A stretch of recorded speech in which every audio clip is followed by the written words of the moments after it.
কচু কাটতে আর ধুতে যতটা কুখ্যাত সন্ত্রাসী, আর খেতে কিন্তু ততটাই ইনোসেন্ট। কচু কাটতে যেহেতু ঝামেলা, তাই খোলা ময়দানে নিয়ে নিছি। আমার শ্বশুর আব্বা বড় বড় দুইটা এরকম কচু নিয়ে আসছে। তো আমি আপনাদের সাথে পুরা কচু কিভাবে রান্না করে সেটা দেখাবো না, শুধু দেখাবো কচুর যেই নিচের অংশটা সেটা কিভাবে রান্না করে সেটা দেখাবো। কচু রান্নার অনেকগুলো স্টেপ আছে, তো আমি নিচের স্টেপটা ফলো করব। বড় বড় প্রায় 2 বল এইরকম কচু হয়ে গেছে। আবার কচুর সাথে ছানাপোনাও রয়েছে।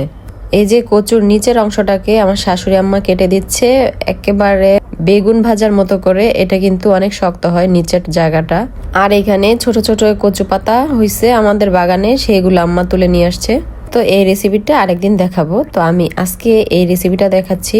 কচুগুলাকে ধোয়ার পর সুন্দর করে চাকচাক করে কেটে হলুদ আর একটু লবণ মাখিয়ে দিব।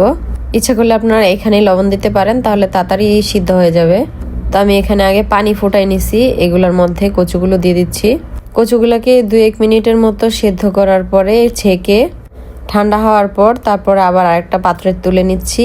এখানে আমি হলুদের গুঁড়া, মরিচের গুঁড়া, আদা রসুন বাটা, গরম মশলার গুঁড়া, আপনারা সব মশলা একটু একটু করে দিবেন। এরকম করে খেলে কিন্তু অনেক অনেক মজা লাগে কচুটা খেতে। তারপর এখানে পোড়া পোড়া করে ভেজে নেবেন, একেবারে গরম ভাতের সাথে খেতে এত এত মজা লাগে।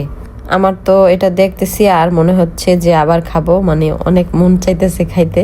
আর হ্যাঁ, আরেকটা টিপস হচ্ছে কচুগুলো কাটার সময় কিন্তু অনেক হাত চুলকাবে, তখন একটা লেবুর পিস নিয়ে ভালো করে ঘষে নেবেন, চুলকানি বন্ধ হয়ে যাবে।